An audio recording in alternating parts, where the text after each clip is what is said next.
राजनाथ सिंह के नेतृत्व में ये बैठक हुई और ये बैठक खत्म हो चुकी है। अब पीएम आवास पर एक बड़ी बैठक संभव मानी जा रही है। ऑपरेशन सिंदूर पर जो सर्वदलीय बैठक चल रही थी वो खत्म हो चुकी है, लेकिन प्रधानमंत्री आवास पर बड़ी बैठक संभव बताई जा रही है। इसके पहले कि पीएम के साथ हुई एनएसए की बैठक, अजीत डोभाल की ये बैठक जिस पर सबकी निगाहें रहीं, करीब 1 घंटे तक पीएम आवास पर यह बैठक होती है।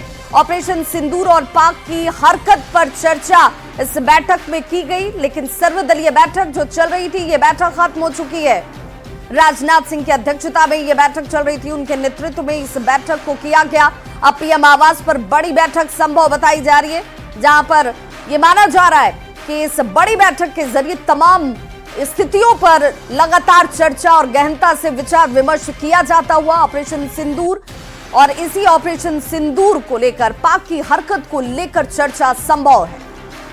तो पीएम आवास पर संभवतः यह बैठक जो है वो हो सकती है। ऑपरेशन सिंदूर को लेकर हर पल लगातार जो जानकारी इस वक्त सामने आती है ऑपरेशन सिंदूर पर, भले ही ये सर्वदलीय बैठक खत्म हो गई हो, लेकिन इस सर्वदलीय बैठक के बाद पीएम आवास पर बैठक हो सकती है। जो जानकारी इस वक्त सामने आ रही है और ये मानकर चला जा रहा है कि लगातार बैठकों का दौर देखने को मिलेगा।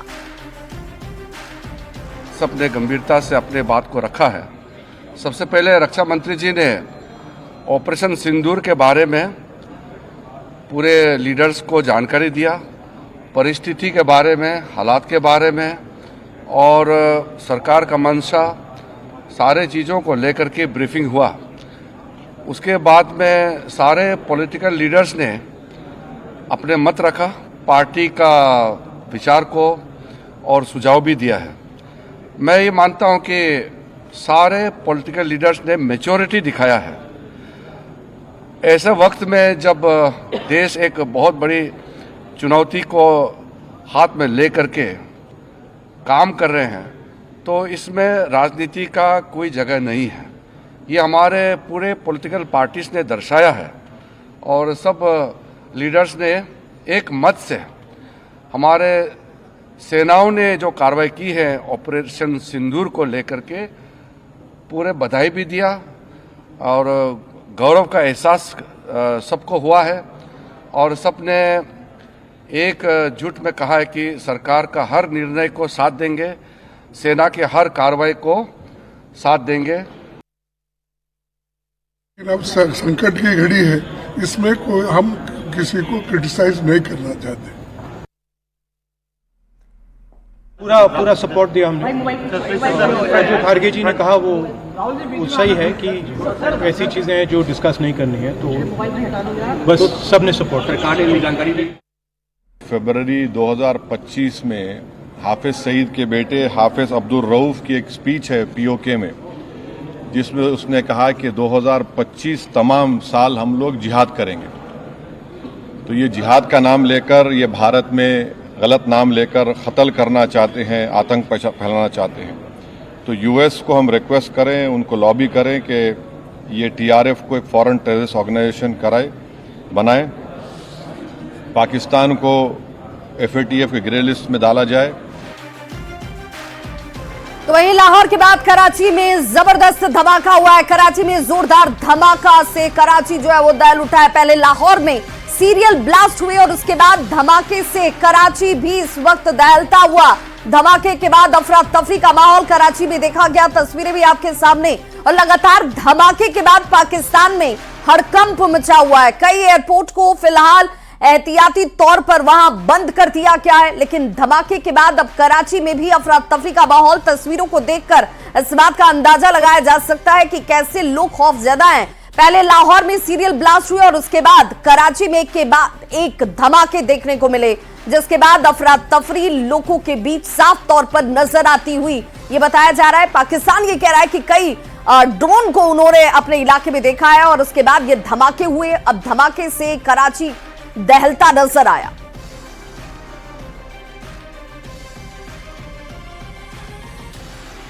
तो सीरियल धमाके से लाहौर दहल गया है, बट ये पाक नौसेना परिसर में धमाके की जानकारी इस वक्त सामने आती हुई। एयरपोर्ट के पास ड्रोन से हमला किया गया है। पाक आर्मी बेस कैंप के पास ये धमाका हुआ। लाहौर एयरपोर्ट अस्थायी रूप से फिलहाल बंद कर दिया गया है। रावलपिंडी, कराची एयरपोर्ट भी बंद कर दिए गए हैं। सीरियल ब्लास्ट के बाद अफरा तफरी, कई किलोमीटर तक ब्लास्ट की आवाज जो है वो सुनी गई और लाहौर एयरपोर्ट की तस्वीर भी इस वक्त हम दिखा रहे हैं, जहां पर बताया जा रहा है कि सीरियल धमाके के बाद लाहौर भी दहलता नजर आया। एक के बाद एक कई ब्लास्ट हुए हैं और अफरा तफरी देखने को मिली। कई किलोमीटर दूर तक ब्लास्ट की आवाज जो है वो लोगों को सुनाई दी है। तो ऑपरेशन सिंदूर के बाद रावलपिंडी, कराची, लाहौर, हर जगह पर एयरपोर्ट के पास फिलहाल एहतियाती तौर पर इसे बंद कर दिया गया है। तस्वीरों के जरिए धमाके से देखिए किस तरीके से लाहौर जो है वो दहलता नजर आया। पाकिस्तान में हड़कंप मचा हुआ, हर तरफ अफरा तफरी की स्थिति दिखती है। ड्रोन से ये धमाके किए गए हैं। पाक नौसेना परिसर में धमाका हुआ है। वहीं साथ ही साथ लाहौर की बात करेंगे तो लाहौर समेत 3 एयरपोर्ट फिलहाल बंद कर दिए गए हैं और आवाजाही को रोक दिया गया है। सीरियल धमाके के बाद से पाकिस्तान के, चाहे वो कराची हो, लाहौर हो, तमाम जगहों पर इस वक्त स्थिति जो है वो देखिए किस तरीके से नजर आती है, जहां पर ब्लास्ट के बाद लोगों के बीच डर का माहौल साफ तौर पर नजर आ रहा है। तो पाकिस्तान में हाहाकार की स्थिति है। लाहौर के बाद कराची में धमाके हुए और ऑपरेशन सिंदूर के बाद पाकिस्तान जो है वो पूरी तरह से पस्त नजर आता है, क्योंकि एक के बाद एक कई धमाके जो है वो सीरियल ब्लास्ट के बाद अफरा तफरी लाहौर में भी देखी जा रही है। साथ ही साथ लाहौर के बाद कराची, 2 तस्वीरों के जरिए आप इसे समझ सकते हैं कैसे। ये लाहौर एयरपोर्ट की पहली तस्वीर है जिसे आप लाल घेरे में देख रहे होंगे और यहां पर ब्लास्ट हुआ है। साथ ही साथ दूसरी तरफ तस्वीर देखिए कैसे लोगों की भीड़ हुजूम जो है आपको नजर आती होगी। कराची में अफरा तफरी देखी गई क्योंकि बताया गया कि ड्रोन के जरिए ये जो ब्लास्ट है वो किए गए हैं। और लाहौर के बाद कराची में इस धमाके के बाद, जो कि एक के बाद एक धमाके हुए, लोगों के बीच डर का माहौल जो है वो साफ नजर आया। लोग खौफजदा नजर आए। भीड़ आपको नजर आती होगी जो कौतूहल के तौर पर यहाँ आसपास इकट्ठा भी हुए और देखते नजर आए। लेकिन एक के बाद एक 3 धमाके जो है वो देखने को मिले हैं, पहले लाहौर में और फिर उसके बाद कराची में। तो ऑपरेशन सिंदूर में 100 से ज्यादा आतंकी मारे गए हैं। सर्वदलीय बैठक में सरकार ने इसकी जानकारी दी है। भले पाक सेना की तरफ से यह कहा जा रहा हो कि सिर्फ 26 लोग मारे गए हैं, लेकिन सर्वदलीय बैठक में भारत ने जो जानकारी तमाम लीडर्स के सामने रखी, 100 से ज्यादा आतंकियों मारे जाने की बात कही गई है। सरकार ने यह बड़ी जानकारी दी जिसमें आतंकियों के 9 ठिकानों को तबाह कर दिया गया है। पाकिस्तान ने कार्रवाई की तो अब मुंहतोड़ जवाब पाकिस्तान को दिया जाएगा, क्योंकि भारत ने टारगेट उसे बनाया जो आतंकी ठिकाने थे, जहां से आतंकी फैक्ट्री संचालित हो रही थी। लोगों को यहां पर आतंकी बनाने की ट्रेनिंग दी जाती थी, ऐसी सोच को बढ़ावा दिया जाता था। लेकिन अगर पाकिस्तान की तरफ से किसी तरह का कोई भी काउंटर अटैक होता है, कोई कार्रवाई की जाती है, तो उसका मुंहतोड़ जवाब भारतीय सेना देने के लिए तैयार है।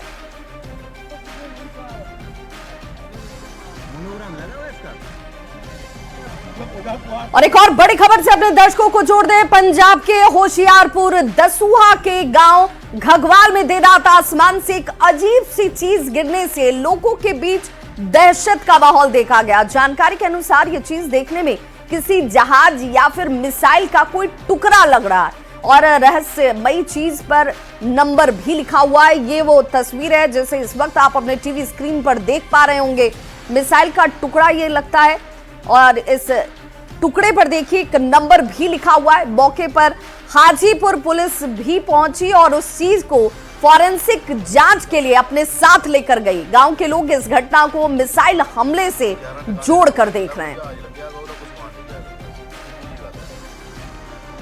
तो पाकिस्तान है जो अपनी नापाक हरकतों से बाजी नहीं आ रहा। पाकिस्तान का दुस्साहस देखिए एक बार फिर से देखने को मिला और ये लगातार पाकिस्तान की तरफ से बॉर्डर पर घुसपैठ की कोशिश की जा रही है। पंजाब के फिरोजपुर में घुसपैठ की कोशिश की गई। हालांकि बीएसएफ जवान घुसपैठियों को मार गिराते हैं। भारत के हमले से पाक इस वक्त बौखलाहट में है, डरा हुआ है। लगातार नापाक कोशिश पाकिस्तान की तरफ से की जा रही है। सीज फायर का उल्लंघन किया जा रहा है। ताबड़तोड़ बॉर्डर के इलाके में फायरिंग की जा रही है और इसी फायरिंग की आड़ में घुसपैठियों को भारतीय सीमा में प्रवेश कराने की नापाक कोशिश में इस वक्त भी पाकिस्तान जो है वो जुटा हुआ है।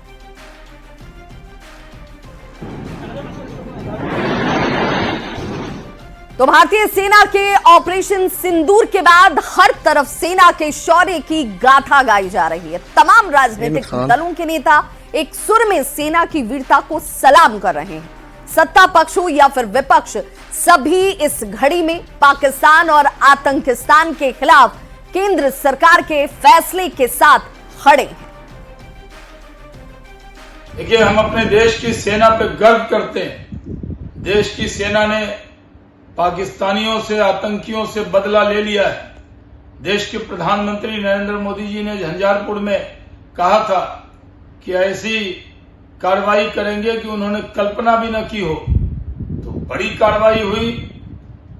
आतंकियों के अड्डे सिर्फ पाक ऑक्युपाइड कश्मीर में नहीं बल्कि पाकिस्तान के अंदर भी, लाहौर के बगल में भी, सियालकोट में भी उड़ा दिए गए।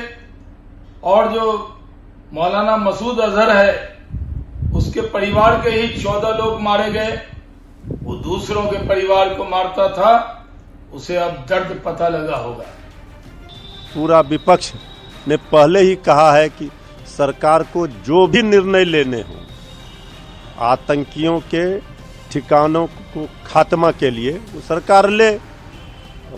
पूरे विश्व, पूरे दुनिया ने ये देखा कि भारत के सेना का पराक्रम और शौर्य और वीरता का आज पूरे दुनिया में डंका बज रहा है। जिस तरह से घुसकर मारा, आतंकियों के ठिकानों को तबाह किया, यही है हमारे भारत के आन बान शान सेना के जवान। हमने कोई पाकिस्तानी सेना या पाकिस्तान के नागरिकों को निशाना नहीं बनाया, बल्कि आतंकी ठिकानों को जो मधुबनी से शंखनाद किया था आदरणीय प्रधानमंत्री जी ने, उसको पूरा किया और ऑपरेशन सिंदूर चलाया। तो स्वाभाविक रूप से तमाम राजनीतिक दलों को ऐसे मुद्दे पर कोई भी आपसी कटुता नहीं होनी चाहिए। लेकिन यही लोग जो है ऑपरेशन उड़ी जब हुआ था तो उस समय सबूत खोज रहे थे। इस देश के अंदर तो एक नई परंपरा की वह शुरुआत थी कि भाई आतंकवाद, नक्सलवाद पर हम एकजुट रहे हैं। आज जम्मू कश्मीर के मुख्यमंत्री उमर अब्दुल्ला ने जो विधानसभा के अंदर बोला और जो इस पर प्रतिक्रिया दी फारूक अब्दुल्ला और उमर अब्दुल्ला ने, सीधा कहा कि पाकिस्तान से कोई बातचीत नहीं होना चाहिए। तो ये देश की बहुविधता का ही संदेश है। जो ऑपरेशन सिंदूर के तहत मुझे लगता है जिन लोगों के साथ ये घटना हुई, निश्चित रूप से भारत सरकार ने और प्रधानमंत्री जी ने ये एक बड़ा ही साहसिक काम भारत की सेना ने किया है। देश इस मुद्दा पर कोई पक्ष विपक्ष कोई इधर उधर नहीं, पूरा देश एक है और सरकार और प्रधानमंत्री जी के साथ इस मुद्दे पे खड़ा है। तो एक तरफ सर्वदलीय बैठक होती है, प्रधानमंत्री नरेंद्र मोदी तमाम चीजों की जानकारी राजनीतिक दलों के बीच भी रखते हैं और राजनीतिक दलों की एक साथ एक सुर में ये बात सामने आती है कि इस वक्त सरकार के साथ हम खड़े हैं, सेना के साथ खड़े हैं और सरकार का जो भी फैसला होगा उसके साथ साथ तमाम पार्टियां खड़ी नजर आएंगी। जेडीयू प्रवक्ता राजीव रंजन ने भी कहा कि पीएम मोदी के नेतृत्व में भारत सेना के साथ खड़ी है और आतंकवाद के खिलाफ जो शौर्य सेना ने दिखाया है उसे सभी सलाम करते हैं। पूरा देश उस पर गर्व महसूस कर रहा है और इस घड़ी में सभी राजनीतिक दल सियासत की सीमा से ऊपर उठकर केंद्र के हर फैसले के साथ खड़ा है। यशस्वी प्रधानमंत्री नरेंद्र मोदी जी के नेतृत्व में देश ने ऐसा सबक पाकिस्तान को सिखाया है कि आने वाले दशकों तक पाकिस्तान अपनी हिमाकत की सजा भूल नहीं पाएगा। तो वहीं बिहार कांग्रेस के प्रभारी कृष्णा अल्लावरू ने भी कहा है कि आतंकवाद और देश की सुरक्षा के मुद्दे पर कांग्रेस केंद्र सरकार के हर फैसले के साथ खड़ी है। भारत में घुस के जिसने भी लोगों को मारा है उसके खिलाफ हमारे सेना, हमारी सरकार जो भी निर्णय लेती है, एक्शन लेती है, कांग्रेस पार्टी और इंडिया गठबंधन उसके साथ पूरे समर्थन में खड़ी है। तो हमारा स्टैंड तो बहुत क्लियर है शुरू से। जिस दिन से घटना घटी है उससे पहले भी देश के सुरक्षा, जनता की सुरक्षा पे कोई समझौता नहीं हुआ। तो वहीं इधर बिहार के नगर विकास एवं आवास मंत्री ने भी कहा कि पीएम मोदी जो कहते हैं वो करके दिखाते हैं। पीएम ने मधुबनी में आतंकियों की बची खुची जमीन को मिट्टी में मिलाने की बात कही थी और उनके नेतृत्व में हमारी सेना ये कर दिखाए रही है। तो मधुबनी के मंच से उन्होंने स्पष्ट चेतावनी दी थी कि आतंकवाद जो कुछ भी बचा हुआ है उसको मिट्टी में मिला दिया जाएगा। जो भी आतंकवादी होंगे वो चुन चुन कर मारे जाएंगे। भारत के तरफ आंख उठाकर देखना आतंकवादियों के लिए भारी पड़ेगा। और आपने देखा उसी का परिणाम कि किस प्रकार पाक ऑक्युपाइड कश्मीर के अंदर 9 ठिकानों को पूरी तरीके से बर्बाद कर दिया भारत के जांबाज सैनिकों ने। देश इस समय प्रसन्न है और देश के यशस्वी प्रधानमंत्री जी को साधुवाद दे रहा है। और इस बीच बड़ी खबर आ रही है, जेटी ऑफिस में अहम बैठक। सीएम नीतीश भी बैठक में उस दौरान मौजूद है। जेटी ऑफिस में प्रवक्ताओं की बैठक हुई और इस बैठक में बिहार के मुख्यमंत्री नीतीश कुमार की मौजूदगी भी रही है। ये जानकारी इस वक्त हालांकि अभी सामने आनी बाकी है कि इस बैठक के पीछे आगामी विधानसभा चुनाव के मद्देनजर क्या चर्चा की गई है। जेटी ऑफिस में यह अहम बैठक, जिस बैठक में प्रवक्ताओं के साथ ये बैठक की गई और मुख्यमंत्री नीतीश कुमार की मौजूदगी इस बैठक में देखने को मिली है। और तमाम रणनीति पर भी चर्चा, संभवतः जो तमाम जेडीयू के प्रवक्ता हैं उन्हें जानकारी दी जाती हुई कि आखिर आपका स्टैंड क्या होगा, किस तरीके से आप जनता के बीच पहुंचेंगे।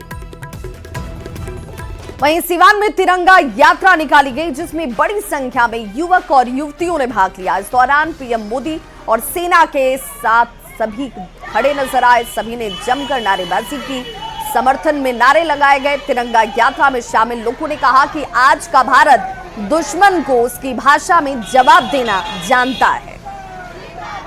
बहनों की सिंदूर मिटाया गया है। पाकिस्तान में जो भी हमला हुआ साथ जाके को हम लोग को बहुत दुख की बात है।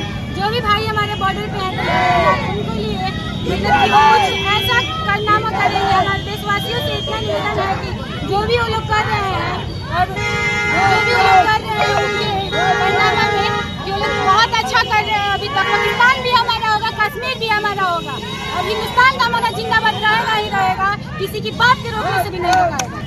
हमको लगता है कि 100 से ज़्यादा आतंकी मारे गए हैं और बहुत सारा आएगा। आगे भी इंतजार है कि जो भी हमारे देश पे जिनका बुरा नज़र है उनका खात्मा हो। और इस तिरंगा यात्रा निकालने का मेन मकसद है कि सिवानवासी इस जो सेना ने हमारे अंजाम दी उनसे हम काफ़ी खुश है, क्योंकि उनके भरोसे ही हम रात को चैन की नींद सो पाते हैं। और जिस तरह रात को लोगों ने पाकिस्तान पे हमला किया और पाकिस्तान के अंदर एक खौफ पैदा करके डर पैदा कर दिया, ये बताता है कि हमारे इंडियन आर्मी पे कितना हम भरोसा कर सकते हैं। और आने वाले समय में इसका रिजल्ट और भी बड़ा देखने मिलेगा। और ऑपरेशन सिंदूर को लेकर रक्षा मंत्री राजनाथ सिंह का बड़ा बयान, जिसमें ऑपरेशन सिंदूर अब भी जारी है। राजनाथ सिंह की तरफ से, रक्षा मंत्री राजनाथ सिंह की तरफ से ये जानकारी दी गई बयान के जरिए कि ऑपरेशन सिंदूर अब भी जारी है। सर्वदलीय बैठक में इसे लेकर जानकारी भी रखी गई। हम मामले को बढ़ाना नहीं चाहते, अगर पाक कार्रवाई करेगा तो जवाब दिया जाएगा। ऑपरेशन में 100 से ज्यादा आतंकियों को ढेर कर दिया गया है। जो सर्वदलीय बैठक हुई, इस बैठक के बाद रक्षा मंत्री राजनाथ सिंह की तरफ से एक बड़ा बयान आता है जिसमें ऑपरेशन सिंदूर अब भी जारी है।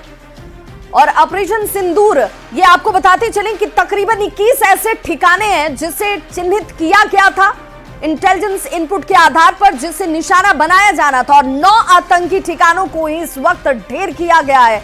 यानी अभी भी 11 ठिकाने ऐसे हैं जहां पर टारगेट सेट किया जाना है, यहां पर निशाना साधा जाना। और ये डर पाकिस्तान के अंदर इस वक्त भी नजर आता है। और इसी ऑपरेशन सिंदूर के जारी रहने की जानकारी जो है रक्षा मंत्री राजनाथ सिंह की तरफ से दी गई। उन्होंने कहा कि यह भी इस वक्त भी जारी है। सिविलियन को निशाना नहीं बनाया गया है, पाकिस्तान के किसी भी संस्थान को निशाना नहीं बनाया गया है। ये निशाना उस टारगेट पर साधा गया जो आतंकी ठिकाने हैं, इन आतंकियों को निशाना साधा गया है। और इसीलिए अगर पाकिस्तान इससे आगे बढ़ता है तो उसके बाद यहां पर कार्रवाई जो है वो जरूर की जाएगी। इस वक्त एक और बड़ी खबर अपने दर्शकों को बताते चलें। सीएम नीतीश से उपेंद्र कुशवाहा ने मुलाकात की है, सोशल मीडिया पर फोटो शेयर की। चुनाव के पहले अहम मानी जा रही है मुलाकात और ये तस्वीर देख लीजिए। बिहार के मुख्यमंत्री नीतीश कुमार उपेंद्र कुशवाहा की तरफ देखते हुए उपेंद्र कुशवाहा हालांकि सामने देख रहे हैं कैमरे के, लेकिन ये तस्वीर पोस्ट की जाती है और इस तस्वीर के मायने बड़े निकाले जा रहे हैं। चुनाव से पहले ये मुलाकात और इस मुलाकात में दोनों मुस्कुराते हुए। तो इस बुलेटिन में बस इतना ही, लेकिन न्यूज़ 18